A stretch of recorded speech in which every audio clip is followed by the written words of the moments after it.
जय जगन्नाथ प्रिया ब्लॉग को आपण मानकु स्वागत। मु आज आपण मानकु एपरी एक जगह को बुले नेबी जहाँकि सप्तशଯ୍ୟାରେ अवस्थित। से जगहटी रही उत्कल सत्य समाज तलमठ सप्तशଯ୍ୟା। ये जो जिनस जगहटी आपण देखुछंती ये होचंती सूर्य नारायण एठारे रहिचंती। एठारे नवग्रह सबु रहिचंती।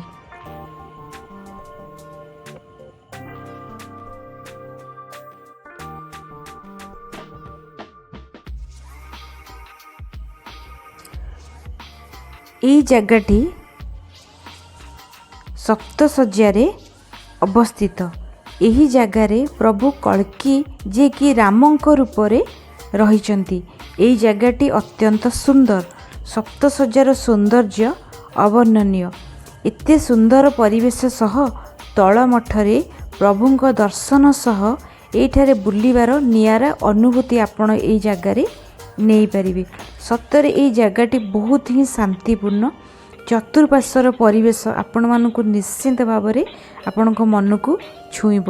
यही जगार जागर नवरात्रि चैत्र मासरे पर्व इत्यादि बेस जाकजमकरे पालन करा जाय थाए।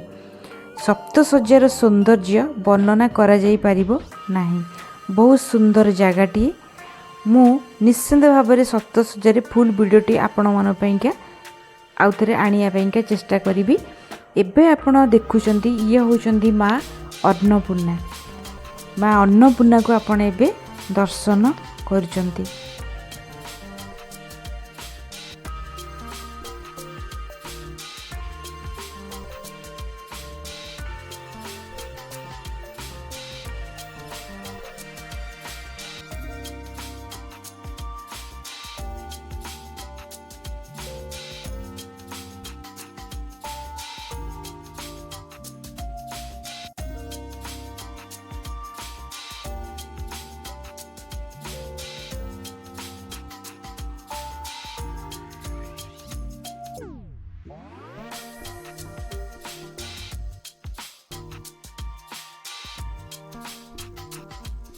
मंदिरर चतुर्पार्श्वरे विभिन्न देवादेवींकर मंदिर मध्य रही। जगाटी अत्यंत सुंदर एवं पवित्र। जगह को आपण जदि निश्चिंत भाव में थरे बुली जाउछंती आपण किछि मन को निश्चिंत भाव में आपणकर छुईब बोली मोर विश्वास रही। ये जो मंदिरटी आपण देखुछन ये बहुत पुराना वर्षर पुराना मंदिर।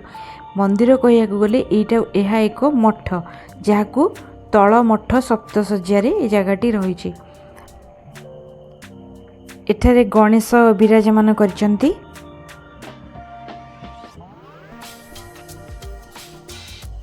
ये जो मंदिरटी आपण देखुचंती ये मंदिरटी हैला आकु स्वप्नेश्वर महादेव एठारे रहिचंती।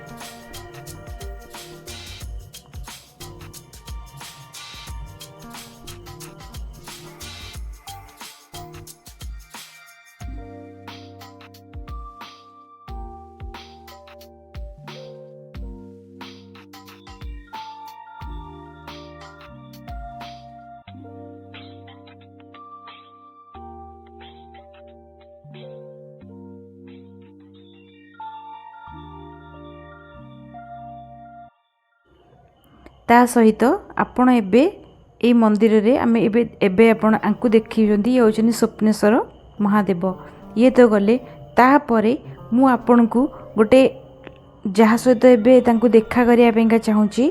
आम सहित अछंती नना। तांको विषय रे मु कोन कहिबी। से जणे हेउचंती पूजक। से केवल पूजक नुहंती से एककालीन से जणे लेखक एवं कलाकार मध्य। आसंतु तांको मुहरु से लेखिथिबा तांकरी मुहरु तांकरी कथा आमे किछि सुनिबा एवं सप्तशଯ୍ୟାର सौंदर्य एवं सप्तशଯ୍ୟା विषय रे आहुरी किछि जानिबार तांकटु आमे सौभाग्य पाइबा। ये होचंती स्वप्नेश्वर महादेव को आपण एबे दर्शन करूचंती।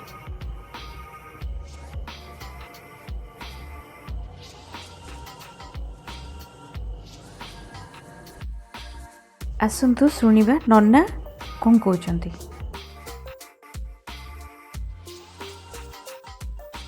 ना ହେଲା ସପ୍ତଶଯ୍ୟା। ସପ୍ତଶଯ୍ୟା ଅନେକ ଲୋକଙ୍କ ମନରେ 7 ପ୍ରକାର ପ୍ରଶ୍ନବାଚୀ ଆସେ, କ'ଣ ସପ୍ତଶଯ୍ୟା? ଏ ହେଉଛି ସପ୍ତ ଆଶ୍ଚର୍ଯ୍ୟ ସପ୍ତଶଯ୍ୟା। ପ୍ରଥମ କଥା ହେଲା, ଇଏ ହେଉଛି ଓଡ଼ିଶାର ହିମାଳୟ, ପୁରୀର ଶ୍ରୀମନ୍ଦିର ପାଖରେ ଥିବା ମହୋଦଧିର ଜଳପତନ ଠାରୁ ସପ୍ତଶଯ୍ୟାର ପାହାଡ଼ ଉପରେ ଥିବା ଚିନ୍ମୟ ପରମ ପୂଜ୍ୟ ଆରାଧ୍ୟ ଶ୍ରୀ ରାମଚନ୍ଦ୍ରଙ୍କର ପାଦ ପଦ୍ମ 2121 ଫିଟ ହେଉଛି ସମୁଦ୍ର ପତନର ଉଚ୍ଚତା ରାମଙ୍କ ପାଦ। ତେଣୁ ଇଏ ହେଉଛି ଏକ ଆଶ୍ଚର୍ଯ୍ୟ। ଦ୍ୱିତୀୟ କଥା, ସପ୍ତଶଯ୍ୟାରେ 7 ଗୋଟି ପାହାଡ଼। ଦିନେ ରାମ ଲକ୍ଷ୍ମଣ ସୀତା ହନୁମାନଜୀ ଆସିଥିଲେ ତୃଷା ନିବାରଣ କରିବାକୁ। ମା ସୀତାଙ୍କର ଲକ୍ଷ୍ମଣ ସ୍ୱରଭେଦ କରିଥିଲେ 7ଟି ପାହାଡ଼କୁ, 7 ଗୋଟି ସ୍ୱର। ସେ ମନଭେଦୀ ସ୍ୱରରେ ପ୍ରତ୍ୟେକ ପାହାଡ଼ର ବକ୍ଷ ଦେଶ ଭେଦ କରିକି ତା ବକ୍ଷ ଦେଶରୁ ଝର ଝର ଝରି ଆସିଛି ଝରଣା, କୁଳୁକୁଳୁ ନାଦ କରିକି 7 ଦିଗକୁ ବୋହି ଯାଉଛି। 7 ଗୋଟି ଝରଣା, 7 ଗୋଟି ପାହାଡ଼, 7 ଗୋଟି ଗୁମ୍ଫା, 7 ଜଣ ଋଷି ଅଛନ୍ତି, 7 ଗୋଟି ନାରାୟଣକୁ ସେମାନେ ଦିନରାତି 24 ଘଣ୍ଟା ପୂଜା କରନ୍ତି। ଏବଂ ପ୍ରତ୍ୟେକ ଅମାବାସ୍ୟା, ସଂକ୍ରାନ୍ତି, ପୂର୍ଣ୍ଣିମା ଏବଂ ସବୁ ସମୟର ରାତ୍ରରେ ହରିନାମ କୀର୍ତ୍ତନ ଶୁଣାଯାଏ, ମହାମନ୍ତ୍ର ପାଠ ଶୁଣାଯାଏ। ଖୋଳ, ଝାଞ୍ଜ, ଗିନି, ତାଳ, ରାମତାଳି ଏସବୁ ଶବ୍ଦ ଆସେ। ଇଏ ହେଉଛି ପାଣ୍ଡବମାନଙ୍କର ଜାଗା। ଏଇଠି ରାମଚନ୍ଦ୍ର ରଖିଦେଇ ଯାଇଛନ୍ତି। 7 ଗୋଟି ଠାକୁରାଣୀ ଅଛନ୍ତି। 2 ଗୋଟି ଠାକୁରାଣୀ ମଝିରେ 9ଟି ଖୋଲ ଅଛି। ଏ 9ଟି ଯାକ ଖୋଲ ଭିତରୁ ଗୋଟିଏ ଖୋଲ ହେଉଛି, ତାରି ଭିତରେ ଅଛି ତ୍ରେତୟା ଯୁଗର ବାଣ, ଯିଏ ଭାରତବର୍ଷକୁ ରକ୍ଷା କରିବେ। କଳ୍କି ନାରାୟଣ ଯେତେବେଳେ ଆସିବେ ସେ ତାକୁ ଉଦ୍ଧାର କରିବେ। ତେଣୁ ସେ ନାରାୟଣ ଯେତେବେଳେ ବିଦ୍ୟମାନ ହେବେ, କୋଟି କୋଟି ଲୋକ କଣ୍ଠରୁ ଯେତେବେଳେ ସେଇ ନାରାୟଣ ଶବ୍ଦ ବାହାରୁଥିବ, ସେତିକି ବେଳେ ସେ ବାଣ ସେ ନାରାୟଣ ବାହାର କରିବେ।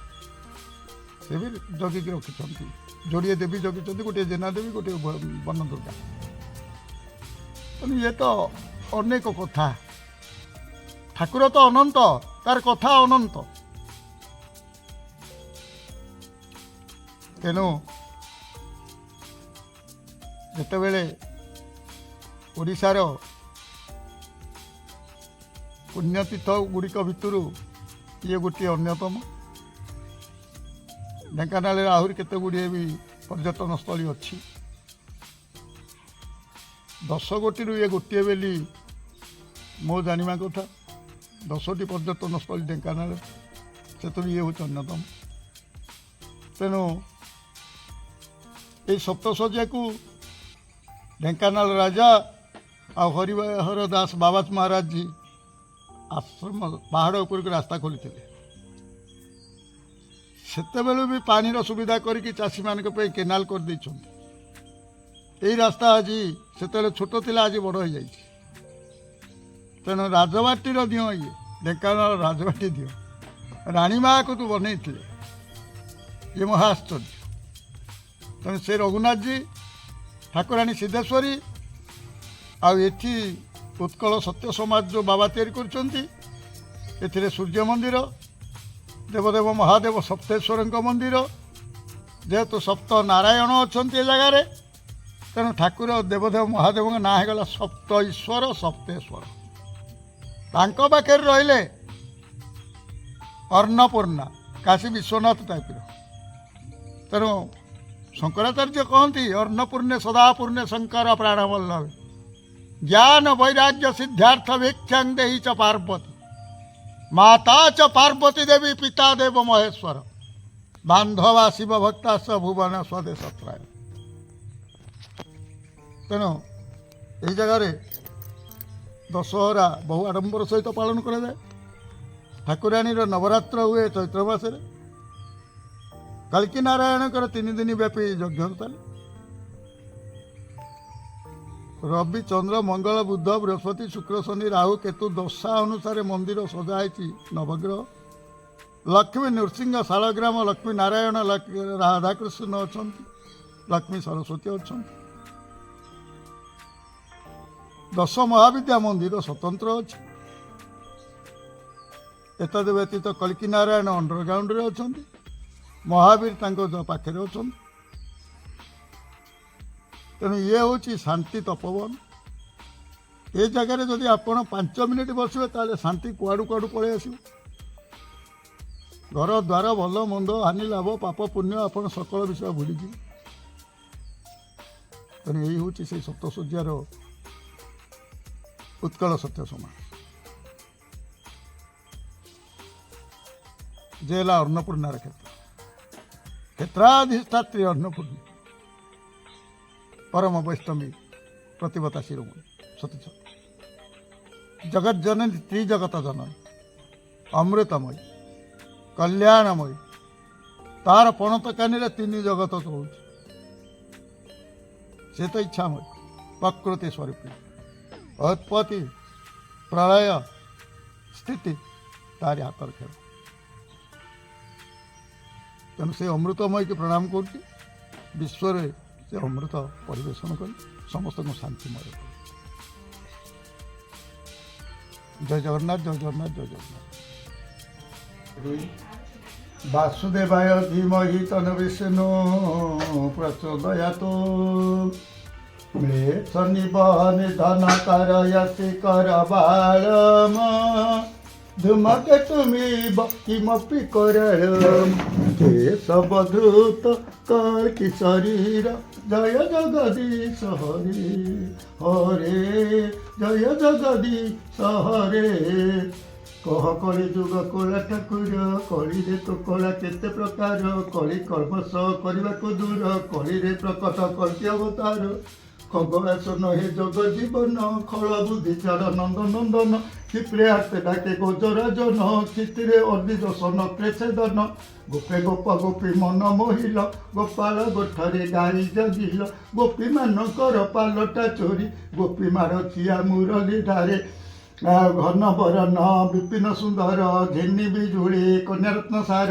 घोर कली काल विनाश अर्थे घटनार जन्म नेबे जगन्नाथे पूर्णनाभि सूत्रे जोगिनी घेनी उषते उश्वास करी मेदिनी उरे उर लगा इनरास उकार अकार मकार घोष चित्ते चित्त नित्य आर तत्रार चंचला बल्लभ दत्त निषुदन चौवर्ग दानी कलंकी राम चरण बंधे 14 भुवन चरण बंधे 14 भुवन चरण बंधे 14 भुवन छका पंचारे से कलिंगा सुर छल करी हेले राजराजेश्वर छबिल वर्ण बोध जानी नाही छाई किंबा छवि देखी हेब भिड़ी भिड़े जगत जीवन श्री कलंकी राम जगत रुदत्य करिवे शून्य जागी उठिबे कातायनी गण जलुथिब दुई श्मशान स्थान झार भी नदिया रसिक सार झरिब रसाकु नाही तोर जिमिति खेलरू महाभारत झगड़ा कलिरे कलिंगा दत्य टलिब नाही ता वचन बाण टंकारे टंक धरहिनी मान टाकी देव तोर से बड़ टाई देव तोर से बड़ पण टाकी बसी अच्छे दैतुणीहीन ठकिबाकू आउ किए नथिला ठकिबाकू आउ किए नथिला ठिकणा जगारे ठक ठकिला ठकिले कि हेब कह स्वामीजी ठक पणे द्वारपाल प्रभुजी ठक पणे द्वारपाल प्रभुजी डरुछ ठाकुर कली जुगकू डराए कलिंगा दुई भाई को डरी डरी तनु क्षीण हेलाड़ी डर भय लज्जा संकोच घेनी डम डमाली रे मो मन नाही ढम कथा किंपा कुह माधोई ढाउ रंग परी मोशिब सेबा ढेंकानाल को आ ढाकुणी खोलिबा ढेंकानाल ढाकुणी आ खोलिबा न देखी तो तेरे मो नीलमणि नीरसरे दिन जाउछि गणी निशते डाकेरे कामिनी रंका निरंतरे आसिबु तू प्राण सखा तू पिंड सते मुहि पराण तू चातक मु तो नवघन तोर ए जगत तू जगन्नाथ तोर सेवा मिलू काल कालत तोर सेवा मिलू काल कालत थय करी देख ए जुग करी थयरे जपुछि मिछर माली थाक थाक टंका सुनार थाक किले सिना भोग कलिंगा दत्य दया कर दयालु दयावंत दमन कर ए कलिर दत्य दुनिया रे मात्र 2 निया 2 दिन लगी सर्वे कुणिया ଧରି ବାଘକୁ ଚରି କଳା ଘୋଡ଼ା ଧର୍ମ ଛଡ଼ାଙ୍କୁ ବ୍ରହ୍ମ ଚାପଡ଼ା ଧରିଛି ହାତେ 12 ହାତ ଖଣ୍ଡା ଧନମଣି କଣ୍ଠରେ ତୁଳସୀ ଧଣ୍ଡା ନାରୀ ଏ ଭୁଲିବେ ନିଜ ପତିକି ନିରତେ ଡାକିବେ ଅପକେତେକେ ନାହିଁ ଲଜ୍ଜା ଭୟ ଘୃଣା ସଂକୋଚ ନାହିଁ ଗୁରୁଜନ କି ଉଚ୍ଚ ନିଚ ପର ବାୟ ନାହିଁ ପରିବାରକୁ ପରକ୍ରିୟା ପ୍ରୀତି କଳି କାଳକୁ ପତିକି ବୋଲିବେ ଚାକର ଟୋକା ପର ସାଥେ ଯିବ କୁଳ ବହୁଟା ଫକୀର ଫିକର ଫରକ ମାତ୍ର ଫକୀର ଫିକର ଫରକ ମାତ୍ର ଫାସ ବଳ ଫସାଇଛି କଳିଙ୍ଗା ଦତ୍ୟ ଫସିଛି ଜଗତ ଶ୍ରୀ ଜଗନ୍ନାଥ ଫଳିବ ଫଳ କର୍ମର ଆୟତ ଆଉ ବଡ଼ ଦେଉଳରେ ତ ବଡ଼ ପଣିଆ ବଡ଼ ଭାଇ ଶରଣ ଦତ୍ୟ କୁଣିଆ ବଡ଼ ଟେକ ଗଲାରେ ଚକା ଆଖିଆ ବୁଡ଼ିଲା ସଂସାର ଘନ କାଳିଆ ଭସା ବାଦଲକୁ ନାହିଁ ଭରସା ଭାବ ନେଇ ଭାବ ଦେଲ ସହସା ଭାବରେ ବାନ୍ଧିଲ ଗୋଟିଏ ସୂତ୍ର ଭାବ ଭଳିଆ ତ ଭାବ ବିଚିତ୍ର ମରମ ଜାଳୁଛି ସରମ କଥା ମାତିଛି କଳିରେ ଅଧର୍ମ ଗାଥା ମାର ମାର ଧର ଧର ଶୁଭଇ ମଉନେ ସୁଭଦ୍ରା ମଉନ ମୋହି ଯାହାକୁ ଜାଣୁ ଦେଉ ଜଣାଇନ ଜାଣିଲେ ହୁଏ ତ ସଙ୍ଗେ ସମାନ ଯାହାର ନାମକୁ ଅଜପା ଜପ ଯାହାର ନାମକୁ ଅମପା ବାପ ଆଉ ରଙ୍ଗ ରସରେ ମରିବ କଳିଙ୍ଗା ରସ ରାସ ହେବ ତାକୁ ମହଙ୍ଗା ରଣକ୍ଷେତ୍ରରେ ଯୁଧିବାର ବାର ରାଜୀବ ପାଦ ଲାଗି ମଲା ଅସୁର ରବେ ନିମିଷେ ତୋ ନାମ ଘୋଷି ଲୟରେ ଦେବେ ପୁଷ୍ପ ବରସି ଲଘୁ ଭାବରେ ଆନନ୍ଦ ଧରଣୀ ଲବେ ନିମିଷେ ଦୁଃଖ ନାହିଁ ପୁଣି ବନ୍ଦନା କରନ୍ତି ଦେବ ମଣ୍ଡଳୀ ବିଶେଷ ନାଗ ନର ଦୁଲାଳି ବିଶେଷ ଦେବ ନର ଦୁଲାଳି ବନ୍ଦାନ୍ତି ଅର୍ଘ୍ୟ ଥାଳି ହୁଳ ହୁଳି ବିଧିରେ ହରି ବୋଲ କର ତାଳି ସରସି ଜନେତ୍ରୀ ହୃଦ ଚନ୍ଦ୍ରମା ସ୍ତୁତି କରନ୍ତି ବେଦବ୍ୟାସ ବ୍ରହ୍ମା ସର୍ବାଶ୍ରୟ ସର୍ବଦା ସନାତନ ସିନ୍ଧୁ ଯେ ମାସିବା ଶିବ ବନ୍ଦନ 16 ବୟସୀର ଚିତ୍ତ ଚୋରଟା ସେ ସର ଦୁଧ ଦଧିଲ ବଢି ଚଟା ସେ ଯେ ନନ୍ଦ ପୁଅ ଗୌଡ଼ ଜାତିଟା 16 ଗୋପୀ ପାଲଟା ବୁହାଟା ଆଉ 16 ଚୁଟି କଟା କଳା ଭୁଆଟା ସବରି ଅଇଁଠା ଫଳ ଖିଆଟା ଶରଣ ରଖିଲା ଭରତିଆଟା ସବର ମାରେ ଫିରିକ ସରଟା ହରିପାଦ ଲାଗି ଅହଲ୍ୟା ନାରୀ ହରିପାଦ ଲାଗି କୈବର୍ତ୍ତ ତରି ହରିପାଦ ସିନ୍ଧୁ ସୂତା ଆଦରି ହରିପାଦ ଗଙ୍ଗା ଯାଉଛି ଧରି କ୍ଷମା କରିଥିଲ ପିଙ୍ଗଳା ବେଶ୍ୟାକୁ କ୍ଷମା ଦେଇଥିଲ ଶିଶୁପାଳକୁ କ୍ଷମା ମାଗି ଅର୍ଜୁନ କଲା କୋଳକୁ କ୍ଷମାର ସାଗର କଳି କାଳକୁ ନମ ନାରାୟଣ ସନ୍ତୋଷ ମହାରାଜ ଜି ପ୍ରତିଷ୍ଠା କରିଥିଲେ ତାଙ୍କ ସାଥିରେ ମୋ ଥରେ ସାକ୍ଷାତ ହେଇଥିଲା କୋଉ ମସିହାରେ ସେଇଟା କେତେ ବର୍ଷ ହେଇଗଲାଣି 27 ମସିହା ଆଚ୍ଛା ଆଚ୍ଛା ଏଇ ଆଶ୍ରମ ସେ ପ୍ରତିଷ୍ଠା କରି 64 ଆଚ୍ଛା ଆଶ୍ରମ 64 କିନ୍ତୁ ନାରାୟଣଙ୍କର ବିଗ୍ରହ ପ୍ରତିଷ୍ଠା ବେଳକୁ ବୋଧେ ଆଶ୍ରମ 82 87 ଆଶ୍ରମ ବେଳକୁ ଏଇ ଠାକୁର ଶିବ ଠାକୁର ଆଗେ ଶିବ ଆଗେ ଅନ୍ନପୂର୍ଣ୍ଣା ତାପରେ ଶିବ ଆଚ୍ଛା ତାପରେ ନବଗ୍ରହ କିନ୍ତୁ ଅନ୍ନପୂର୍ଣ୍ଣା ଶିବଙ୍କ ପ୍ରଥମରୁ ନୃସିଂହ ହଁ ବୁଝିଲେ ନା ବହୁତ ପ୍ରକାର ଠାକୁର ଅଛନ୍ତି ଦଶମହାବିଦ୍ୟା ଅଛନ୍ତି ସୂର୍ଯ୍ୟ ମନ୍ଦିର ଅଛି କଳ୍କି ନାରାୟଣ ଅଛନ୍ତି ହନୁମାନଜୀ ଅଛନ୍ତି ଏସବୁ ଚାଲିଛି ଏଠି ଆପଣ ଏଠୁ କେବେଠୁ ମୁଁ 14 ମସିହାରେ ଅଛି 14 ବର୍ଷ ଏଠି ରାମଚନ୍ଦ୍ରଙ୍କର ଉପରେ ଅଛି ରଘୁନାଥଙ୍କର ତେଣୁ ଇଏ ହେଉଛି ଏଇଠିକି ପାଣ୍ଡବମାନେ ଆସିଥିଲେ ଏଇଠିକି ରାମ ଲକ୍ଷ୍ମଣ ସୀତା ହନୁମାନଜୀ ସପ୍ତଶଯ୍ୟାକୁ ଆସିକି 3 ରାତିରେ ରହିକି ଯାଇଛନ୍ତି ମା ଠାକୁରାଣୀ ସୀତାଙ୍କୁ ତୃଷା ହେଇଥିଲା ତେଣୁ ଲକ୍ଷ୍ମଣ ସ୍ୱର ବିଧେଇଥିଲେ 7ଟା ପାହାଡ଼ ପ୍ରତ୍ୟେକ ସପ୍ତସ୍ୱର ଭେଦିଥିଲେ 7ଟା ପାହାଡ଼କୁ 7ଟା ପାହାଡ଼ରୁ 7 ଗୋଟି ଝରଣା ଭଳି ବହି ଯାଉଛି 7 ଗୋଟି ପାହାଡ଼ରେ 7 ଗୋଟି ଗୁମ୍ଫା ଅଛି 7 ଗୋଟି ଗୁମ୍ଫାରେ 7 ଜଣ ଋଷି ବସିକି ତପସ୍ୟା କରୁଛନ୍ତି ପ୍ରତି ରାତ୍ରରେ ଅମାବାସ୍ୟା ସଂକ୍ରାନ୍ତି ପୂର୍ଣ୍ଣିମାରେ ବିଶେଷ କରି ଉଚ୍ଚ ସ୍ୱରରେ ଖୋଳ ତାଳ ଝାଞ୍ଜ ଆଉ ହରିନାମର ଶବ୍ଦ ଶୁଣାଯାଏ ସପ୍ତଶଯ୍ୟା ପାହାଡ଼ର ପାଦଦେଶର ଚତୁଃପାର୍ଶ୍ୱ ଗ୍ରାମକୁ ଇଭିନିଂ ଢେଙ୍କାନାଳ ଟାଉନରୁ ମଙ୍ଗଳପୁର କଙ୍କଡ଼ା ଆଡ଼ଠୁ ସହଦେବପୁରଠୁ ଧରିକିରି ନମିଚିରାଠୁ ଧରିକିରି ସେପଟେ ବିମ୍ବଳ ନଟକଟାଠୁ ଧରିକିରି କାକୁଡ଼ି ଭାଗ ଗୁହାଳଢେ ଭାପୁରଠୁ ଧରିକିରି ସେପଟେ ଯେତେ ଛୋଟ ଛୋଟ କୋଇଲିପୁଙ୍ଗିଠୁ ବିଷ୍ଣୁପୁରଠୁ ଧରିକିରି ମୋଟରିଠୁ ଆରମ୍ଭ କରି କାମଧନ କୋଟଠୁ ଧରିକିରି ସେପଟେ କୃଷ୍ଣପ୍ରସାଦଠୁ ଧରିକି ନୂଆଗାଁଠୁ ଧରିକିରି କାମଧନ କୋଟ ସହ ସେପଟେ ଚଷାପଡ଼ାଠୁ ଧରିକିରି ଏପଟେ ଆସିକିରି ଆଉ ପଦନାପୁର ଶଙ୍କରପୁର ଆଉ ଇଏ ବଡ଼ଗିଲା ସଦେବେଣୀ ବାରସମାଣ ଆଉ କମିନିଙ୍ଗି ଗଜମରା ଆଉ ଢେଙ୍କାନାଳ ଏହାର ଚତୁଃପାର୍ଶ୍ୱରେ ସେ ନାମ ଶୁଣାଯାଏ କିଏ କରନ୍ତି ସେ ନାମ ଋଷିମାନେ ଅଛନ୍ତି ହଁ କୋଟି କୋଟି ଋଷି ତା ଭିତରେ ରହିଛନ୍ତି ତେଣୁ ଗୋଟେ ଯୋଉଠି ରାମ ଅଛି, ରାମ ନାମ ଯୋଉଟା ଅକ୍ଷରକୁ ସରି ନ ହେବ ସଗଡ଼େ ସୁନା। ତେଣୁ ଓଡ଼ିଶାର ହିମାଳୟ ହେଉଛି ଢେଙ୍କାନାଳର ସପ୍ତଶଯ୍ୟା।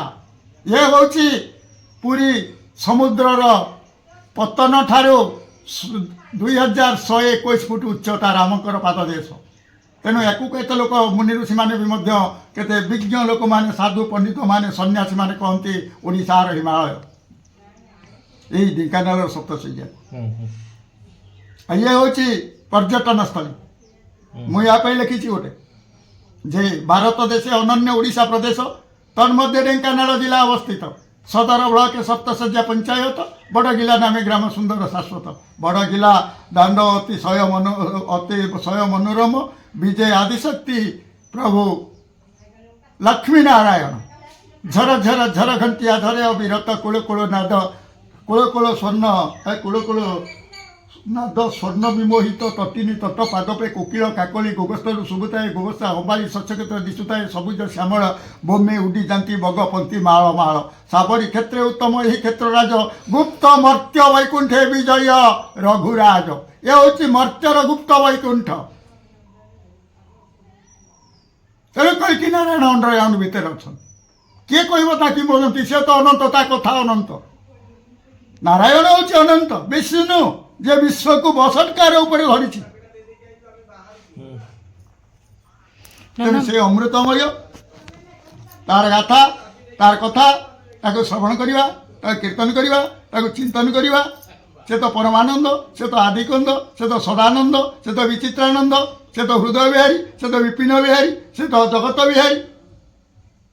ହଁ, ତେଣୁ ପରମ ପବିତ୍ରତା ମାଧବ। ମାଧବର ନାଁଟି କେଡ଼େ ସୁମଙ୍ଗଳ। ଶିବ କେଡ଼େ ସତ୍ୟ, କେଡ଼େ ସ୍ୱଚ୍ଛ, ନିର୍ମଳ, ପବିତ୍ର, ସୁନ୍ଦର ଆତ୍ମା।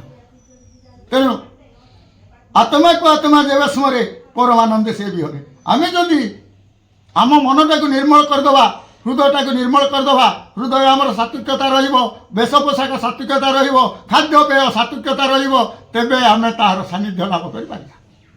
କାହିଁକିନା ଆମ ହୃଦୟଟା ପରିଷ୍କାର ହୋଇଗଲେ ତା ଭିତରେ ସେ ଅଟ୍ଟାଳିକାରେ ରହିବ, ସେ ସିଂହାସନରେ ରହିବ। ଆମ ହୃଦୟ ଭିତରେ ତ ଅନେକ ଆବର୍ଜନା ଅଛି, ସେ ରହିବ କେମିତି? ହଁ, ତେଣୁ ହୃଦୟକୁ ଆମେ ଯେତିକି ସଫା କରିବା। ତୁଳସୀଦାସ କହିଛନ୍ତି, କଥାର ଚାତୁରୀ ରହିଲେ ରାମ ଆସିବେନି। ରାମ 9 ପ୍ରକାର ଆଚାର। ଭକ୍ତି ଶିକ୍ଷୟିତ୍ରୀ ଅଟନ୍ତି ରାଧା ବୃନ୍ଦାବନର, ବୃନ୍ଦାବନ ତେଜି ନ ଯାନ୍ତି ପାଦେ ମୁରଲୀଧର।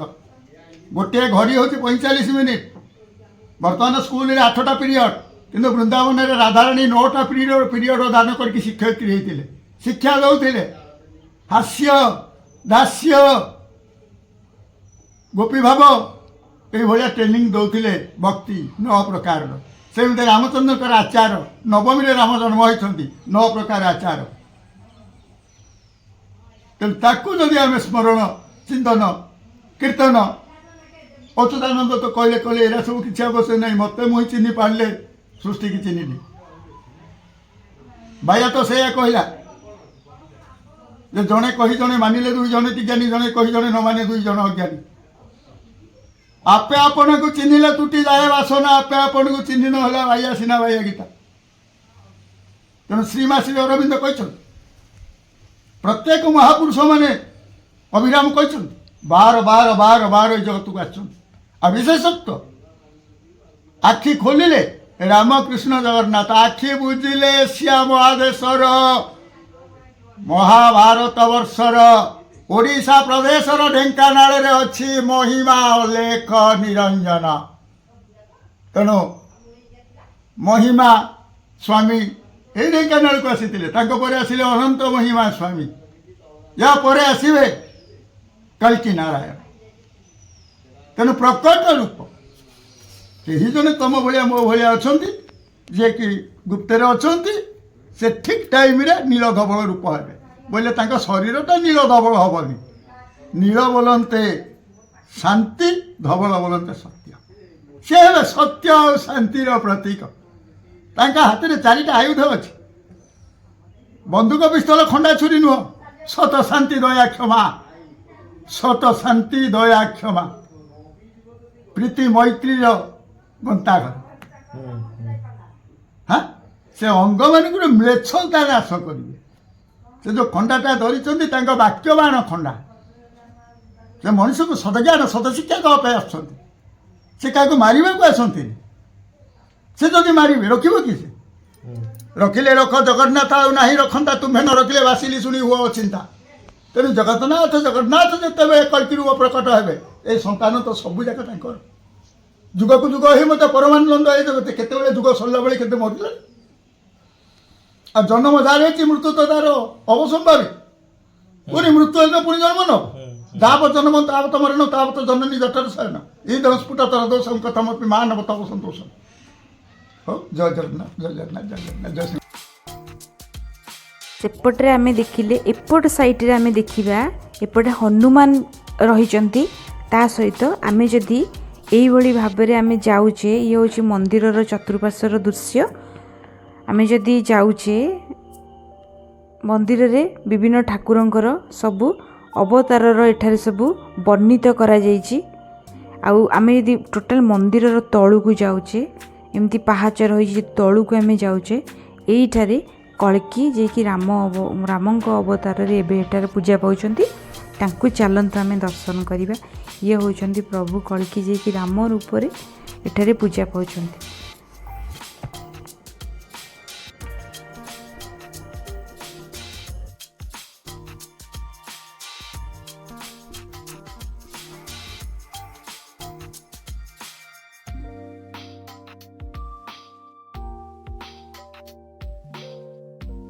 ଆଶା କରୁଛି ଭିଡ଼ିଓଟି ନିଶ୍ଚିନ୍ତ ଭାବରେ ଆପଣଙ୍କୁ ଭଲ ଲାଗିଲା। ଆପଣଙ୍କର ମତାମତ ଆପଣ କମେଣ୍ଟରେ ଜଣାଇବେ। ତା ସହିତ ଭିଡ଼ିଓଟିକୁ ଆପଣ ଲାଇକ୍ କରିବେ, ମୋ ଚ୍ୟାନେଲକୁ ସବସ୍କ୍ରାଇବ୍ ମଧ୍ୟ କରିବେ। ସେଥି ପର୍ଯ୍ୟନ୍ତ ରହୁଛି, ନମସ୍କାର।